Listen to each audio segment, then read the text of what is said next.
there's no such thing as white guilt. Mr. Pagan.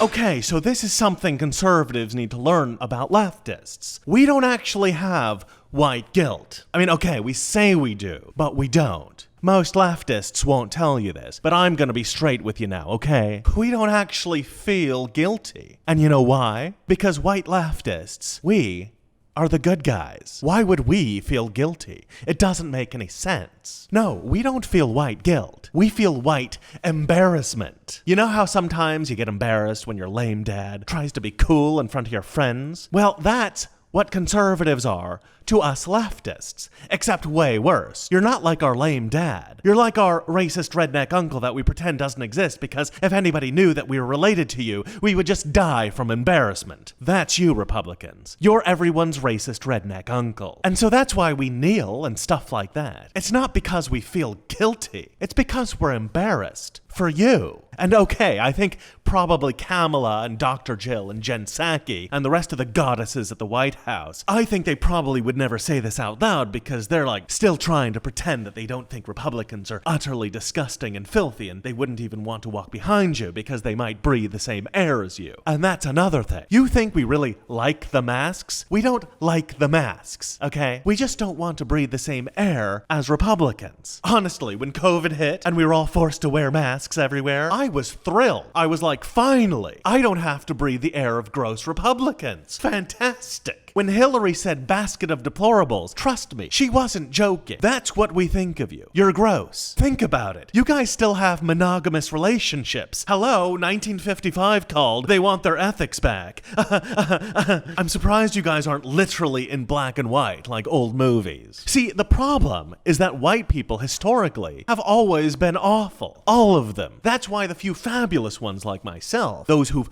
woken up, that's why we say we're woke, in case you didn't know. That's why we are racist against other white people. Because we realize white people are awful. And if you realize white people are awful, and you're racist against them, then you rise above being a white racist, and you're a woke white person. Get it? I mean, it's still not as good as being a black person, obviously. But you know, it's still better than being just a regular white person. Ick. So, okay, some people call this idea elitism. And we Democrats, we always reject that label. But actually, secretly, we love it. Yes, we are elitists because we're better than you. Hello, that's the point, commoners. Because think about it. Racism is like murder, right? Racism is really bad. Murder is really bad. Unless you murder a murderer. Then you're a hero. That is us. We're just racists against the racists. We're basically the Dexter of racism. What if you're wrong? What do you mean?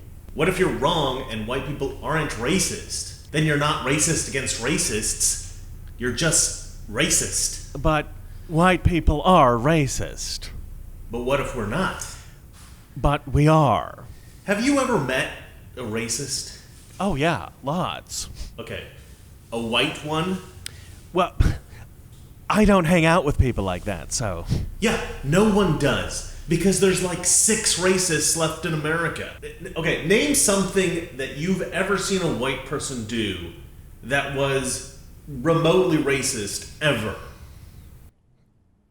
So that's all the time we have for today. Before I go, I'd like to thank today's sponsor, Righteous Indignation. Arson, vandalism, looting. Are they really crimes if you're oppressed? Righteous Indignation. It's not just a state of being, it's also a great excuse. Alright, well that's it for me. And remember, it's more important to be morally right than factually correct. Namaste, fam. Hello, 1955 called. They want their ethics back. Jeez. The funny thing about these videos is that no matter how absurd I act and the insane things that I say in these videos, they actually aren't worse than what leftists actually say. Leftists are so crazy. I mean, even though this is a bit of fun and this is like a joke, it actually isn't that much of an exaggeration. I'm not even sure if it's an exaggeration at all. Anyway, all right. Till next time. Now is the time to heed the timeless advice from Teddy Roosevelt. Speak softly and carry a big stick. End of quote. I promise you, the president has a big stick. I promise you.